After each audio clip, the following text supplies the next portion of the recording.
शहजाद, आपसे शुरू करना चाहेंगे। आप क्या सेंस लेते हैं जब अमेरिकी सदर ने 2 दिन पहले ये ट्वीट किया कि वो इंडेफिनिटली सीज़ फायर बढ़ा रहे हैं?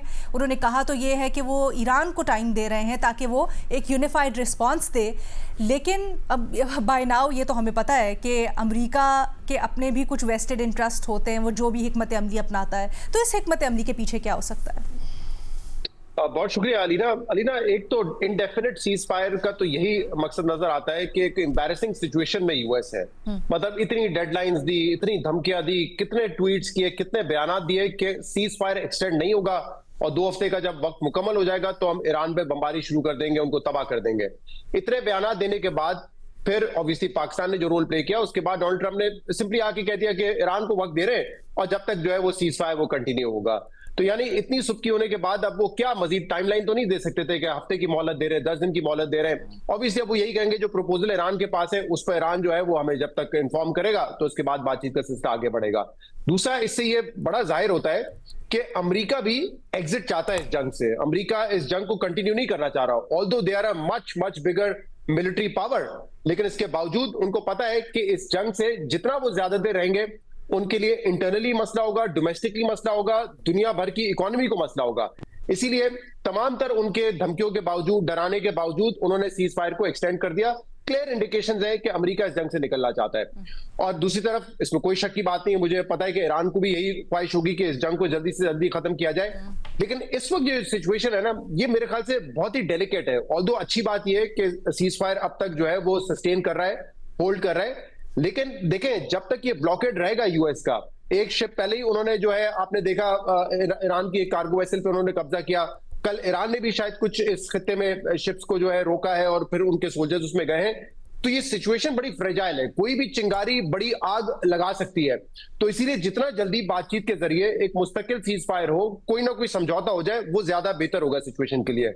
ऑल्दो मुझे लगता है कि ये जो सिचुएशन है इस वक्त, ये एक तरीके से अमेरिका को सूट करती है और ईरान के लिए ज्यादा वल्नरेबल है, क्योंकि ईरान ऑब्वियसली रिसीविंग एंड पर है। अभी भी अमेरिकी बयानात या अमेरिकी सोल्जर्स इस खित्ते में मौजूद होना, उनके वेसल्स मौजूद होना, एक खदशा उनके लिए हमेशा रहेगा कि कभी भी ये इसराइल और अमेरिका जो है वो अटैक कर सकते हैं। क्योंकि उनके तो वैसे ही शक का इज़हार किया जा रहा था कि शायद ये जो पीस टॉक्स भी जो है ये सिर्फ एक दिखावा है, असल में तो वो रीग्रुप करके दोबारा अटैक करना चाह रहे हैं। और ये हमने देखा है कि जून 2025 में भी ये हुआ था।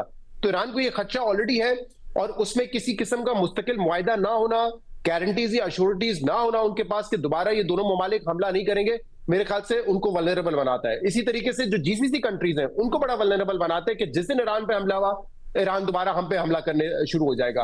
अमेरिका थोड़ा सा सेफ क्यों है? क्योंकि अमेरिका पे ऑयल प्राइसेस जो डायरेक्टली यानी कि जो ट्रेड है वो स्ट्रेट ऑफ हॉर्मुज़ से नहीं है, तो वो उनको इंपैक्ट नहीं कर रहा। लेकिन शहजाद, आगे तज्जिया तबसरा करने से पहले ये सुन लीजिए, डोनाल्ड ट्रंप का एक और ट्वीट आया है। शहजाद, आप सुनना चाहेंगे? अब से कुछ देर पहले डोनाल्ड ट्रंप का एक और ट्वीट आया है जिसमें वो कहते हैं कि मैंने हुक्म दे दिया है यूनाइटेड नेशंस की, यूएस की नेवी को कि कोई छोटी या बड़ी जो भी शिप हो उसको शूट कर दिया जाए, यानी उसको मार गिराया जाए। और उन्होंने कहा है कि माइंस के सिलसिले में भी हम कर रहे हैं। तो ये क्या एक बड़ी एस्केलेशन हो सकती है? तो ऑब्वियसली वही शिप जो कि ईरानियन पोर्ट पे जा रही है या वहां से निकल रही है, ये मैसेज तो उन्हीं के लिए होगा। कोई और दूसरी शिप जो है उनको तो ईरान ही रोक रहा है, वो नहीं उनको बगैर परमिशन के जाने दे रहा।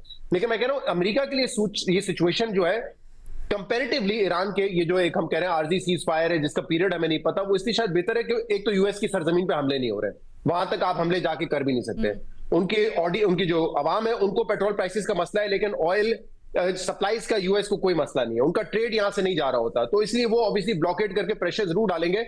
लेकिन as I said in the beginning, जो मेन यूएस की पॉलिसी से बड़ा वाज़ेह है कि वो इस जंग से एग्जिट चाहते हैं और इसका वो कोई टाइम फ्रेम दे नहीं सकते। अब वो जब भी ईरान जो है अपनी पोजीशन से पीछे हटता है या कोई और मुतालबा रख देता है। एक इंटरेस्टिंग चीज और आपने देखी होगी अलीना, पिछले 2 दिन पहले डोनाल्ड ट्रंप ने एक ट्वीट किया कि 8 खवातीन है जिनको फांसी की सजा दी है और इनको हम कहते हैं कि इनकी फांसी होल्ड कर दे। कल डोनाल्ड ट्रंप ने क्रेडिट लिया कि 4 खवातीन की फांसी को रोक दिया है और 4 को जल्द रिलीज कर दिया जाएगा।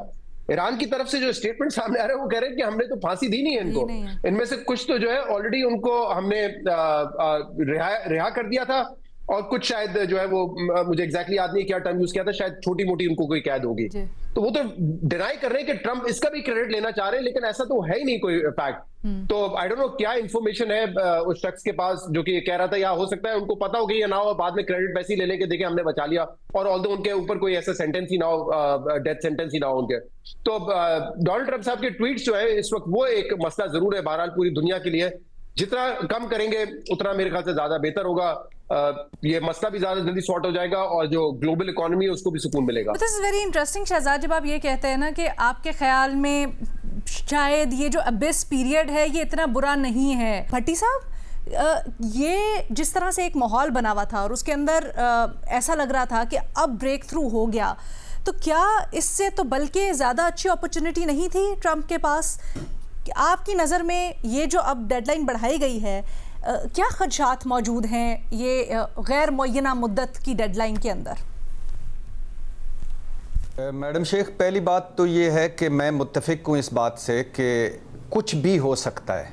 जब नेतन्याहू और इसराइली लॉबी और सिहूनी लॉबी पीछे हो और जो जंग बंदी ना चाहते हों, और दूसरी तरफ ट्रंप साहब जैसा इंसान हो, सदर हो, तो कुछ भी हो सकता है, जंग दोबारा भी छिड़ सकती है।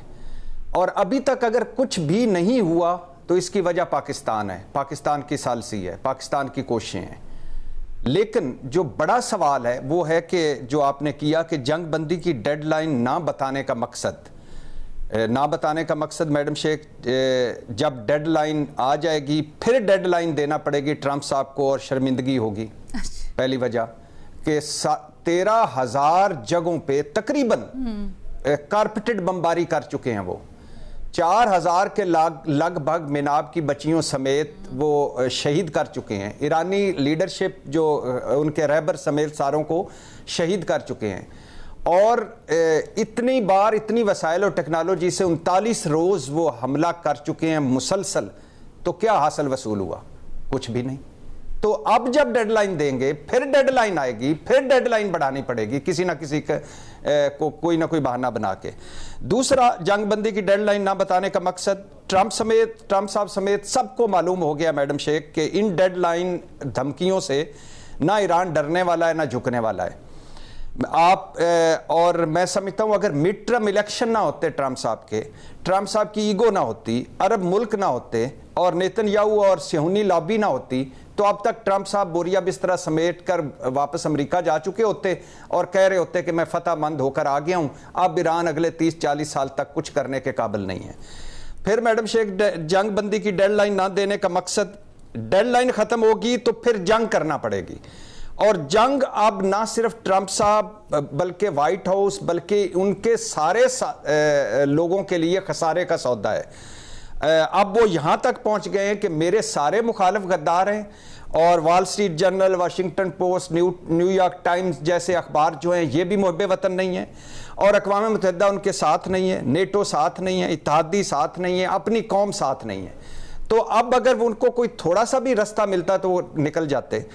फिर है मैडम शेख कि जंग बंदी की डेडलाइन ना देने का मकसद, अमेरिका इसराइल 39 रोज़ा जंग हार चुके, ये ट्रंप साहब के अलावा पूरा अमेरिका में बात हो रही है, क्योंकि जो अहदाफ आप लेकर आए थे वो पूरे नहीं हुए। और अब अमेरिका फतहमंद होकर कोई बड़ा सा टैग लगाकर इज्जत की वापसी ढूंढ रहा है। ये बहरी नाकाबंदी क्यों है? इसलिए है कि ये भी एक आखिरी हरबा है कि देखें जी, अब मैं $500 मिलियन उनका मैं रोजाना का नुकसान कर रहा हूं, वो घिरे हुए हैं, अगर ये खोल दी तो मुज़ाकरात नहीं करेंगे। ये सारी वो बातें हैं जो अपने ऑडियंस के लिए कह रहे हैं।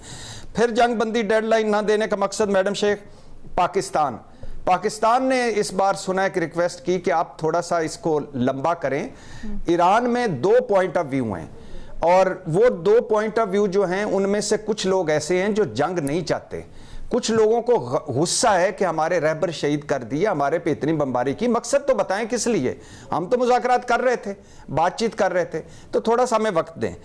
मैडम शेख, जंग बंदी के बाद इस डेडलॉक जंग की वजह और जंग बंदी के बाद आज के डेडलॉक की वजह, और अगर खुदा ना खास्ता दोबारा जंग होती है उसकी वजह, और पूरी दुनिया को जो नुकसान हुआ है उसकी वजह, और जो ईरान पर क़यामत बरपा हुई उसकी वजह वाहिद हैं और वो ट्रंप साहब हैं।